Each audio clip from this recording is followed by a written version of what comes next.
જય શ્રી કૃષ્ણ મિત્રો.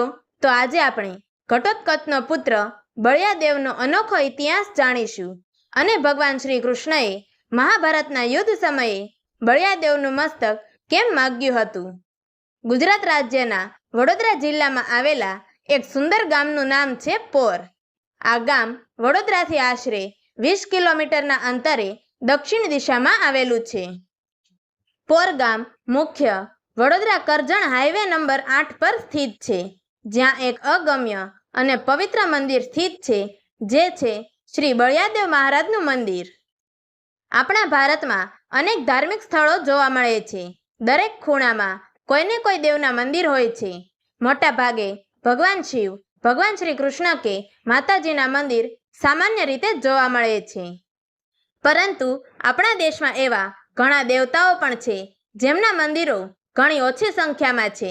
તેમ છતાં તેમના સ્થળોએ શ્રદ્ધાળુઓ અને ભક્તોની ભીડ જોવા મળે છે, કારણ કે આ દેવતાઓના જીવન અને તેમના ચમત્કારો સાથે શ્રદ્ધા અને ભક્તિનું ઊંડું જોડાણ છે.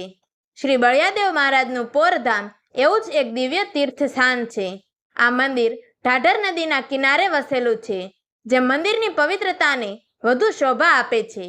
માન્યતા એવી છે કે આ મંદિર બહુ જૂનું છે અને તેનો ઉલ્લેખ પણ પૌરાણિક શાસ્ત્ર સ્કંદ પુરાણમાં જોવા મળે છે. તેમજ કેટલાક પ્રસંગો તેને મહાભારત કાળ સાથે પણ જોડે છે, જેના કારણે મંદિરનું ધાર્મિક મહત્વ અનેક ગણું વધી જાય છે. આ ઐતિહાસિક મંદિરમાં ઘણી વખત ઢાઢર નદીના પૂર આવ્યા છે. આવા પ્રસંગોએ પાણી સીધું મંદિરમાં પ્રવેશી જતું. તેમ છતાં પણ મંદિરને કોઈ નુકસાન થયું નથી. દર વખતે મંદિર સ્થિત અને અડીખમ જ રહ્યું છે. આથી ભક્તો આ મંદિરને દિવ્યતાની દ્રષ્ટિએ એક અજોડ ચમત્કાર માનતા આવ્યા છે. એક ચોંકાવનારી અને આશ્ચર્યજનક વાત આ મંદિર વિશે એવી છે કે અહીં અન્ય ધર્મસ્થળોની જેમ મંદિરને શિખર નથી.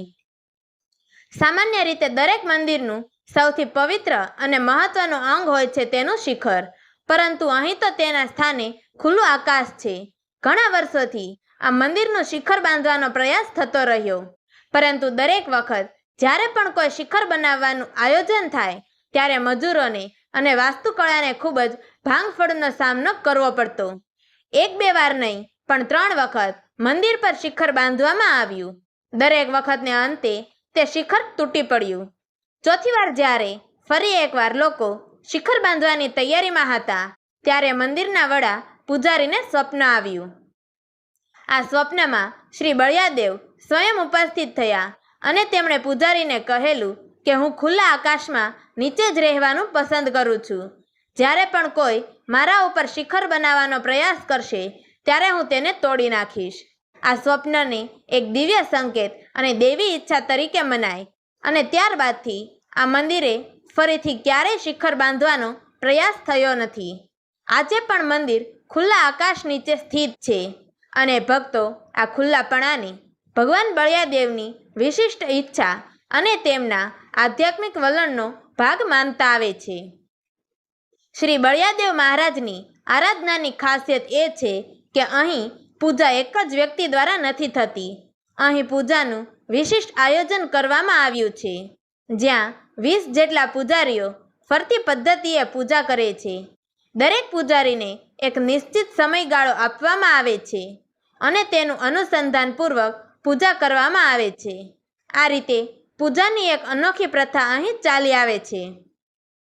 પ્રાચીન યુગના દિવસોમાં હેડંબાવન તરીકે ઓળખાતી પવિત્ર ભૂમિમાં હેડંબા નામની એક શક્તિશાળી રાક્ષસી વસવાટ કરતી હતી.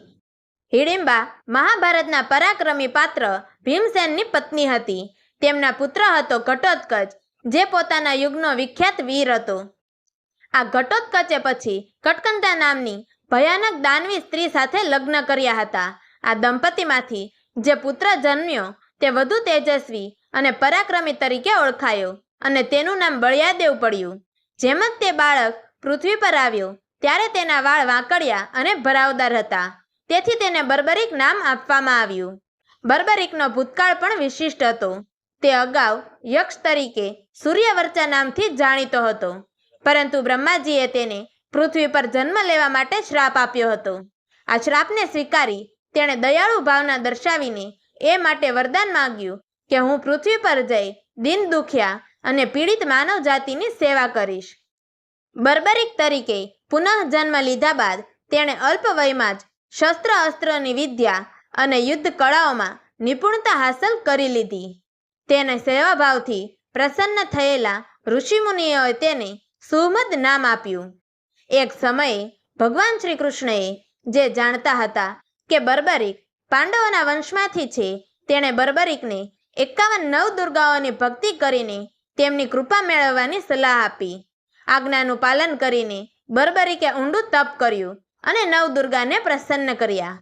તેની ભક્તિથી તૃપ્ત થયેલી દેવીઓએ તેને વરદાન રૂપે કહ્યું કે તારું મસ્તક અમર રહેશે અને તને શીતળાની શક્તિ પ્રાપ્ત થશે. તેમજ કળયુગમાં જ્યારે ભોગવિલાસ અને વાસનાના કારણે માનવ જાતિ પીડાય તો તે પોતાની ભક્તિ અને આરતી પૂજન દ્વારા માનવીને શાંતિ આપે. એ રીતે આશીર્વાદ મળ્યો. જ્યારે મહાભારત યુદ્ધનો સમય નજીક આવ્યો ત્યારે બર્બરિકે એક સેવાભાવી વચન આપ્યું હતું કે હું હંમેશા તે પક્ષનો સાથ આપીને લડીશ જે યુદ્ધમાં હારી રહ્યો હોય, કારણ કે તે પક્ષને સહારાની વધુ જરૂર હોય છે. યુદ્ધ સમયે પાંડવોની સેના ઘણી નાની દેખાઈ રહી હતી, તેથી તેણે માન્યું કે પાંડવો હારી જશે અને એ માટે તેમનો સાથ આપવા તે યુદ્ધ મેદાન તરફ આગળ આવ્યા. તેના ધનુષમાં માત્ર 3 જ બાણ હતા. શ્રી કૃષ્ણએ તેનો આશય સમજવા માટે પ્રશ્ન કર્યો ત્યારે બર્બરિકે જણાવ્યું કે મારું એક જ બાણ આખું યુદ્ધ જીતવા માટે પૂરતું છે. તેવું કહી 2 બાણ તોડી નાખ્યા. આ સાંભળીને શ્રી કૃષ્ણને ચિંતાનો સંકેત મળ્યો કે આ યુવાન તો એવો શક્તિશાળી છે કે જો કૌરવો હારતા હોય ત્યારે એ તેમનો સાથ આપવા પાંડવો સામે પણ લડી પડશે અને સમગ્ર યુદ્ધનું સામ્ય બગાડી દેશે. આથી શ્રી કૃષ્ણએ મનમાં નક્કી કર્યું કે બર્બરિકને તો યુક્તિથી વિદાય આપવી પડશે. ત્યારે તેમણે યુદ્ધ શરૂ થવા પહેલા શંખનાદ કરતા ઘોષણા કરી, યુદ્ધ પહેલા 32 લક્ષણ ધરાવતા એક ભક્તનું બલિદાન જરૂરી છે અને બર્બરિક પાસે 32 લક્ષણો હોવાના કારણે તેમણે તેને પસંદ કર્યો. બર્બરિકે શ્રી કૃષ્ણની આજ્ઞાનું અનુસરણ કર્યું.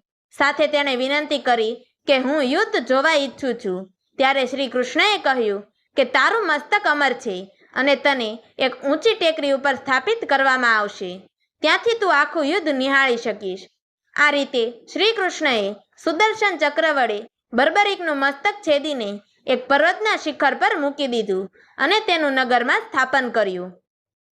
યુદ્ધ પૂરું થયા બાદ પાંડવો વચ્ચે મતભેદ ઊભા થયા કે યથાર્થમાં યુદ્ધ કોણ જીત્યું. ત્યારે બર્બરિકના મસ્તકને ન્યાયનો નિર્ણય કરવા માટે પૂછવામાં આવ્યું. બર્બરિકે સ્પષ્ટપણે કહ્યું કે આ યુદ્ધને વિજય માત્ર શ્રી કૃષ્ણના યુદ્ધ કૌશલ્ય અને વ્યૂહ ચાતુર્યતાથી મળેલો છે. અંતે બર્બરિકે શ્રી કૃષ્ણને હિડિંબા વનમાં લઈ જઈને ત્યાં પોતાની સ્થાપના કરાવી.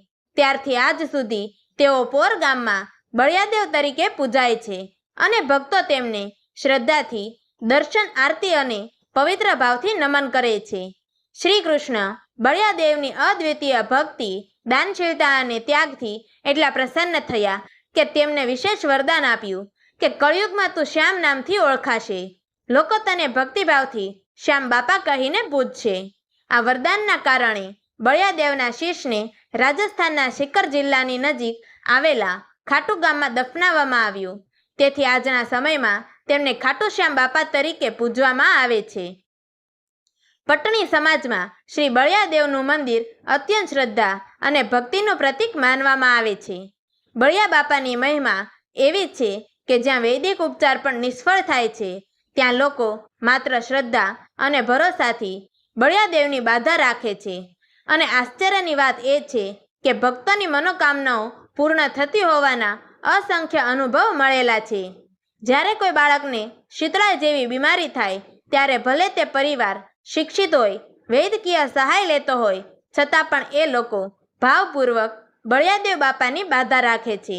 તેઓની શ્રદ્ધા પરમ તટસ્થ હોય છે અને ભરોસાથી ભરેલી હોય છે.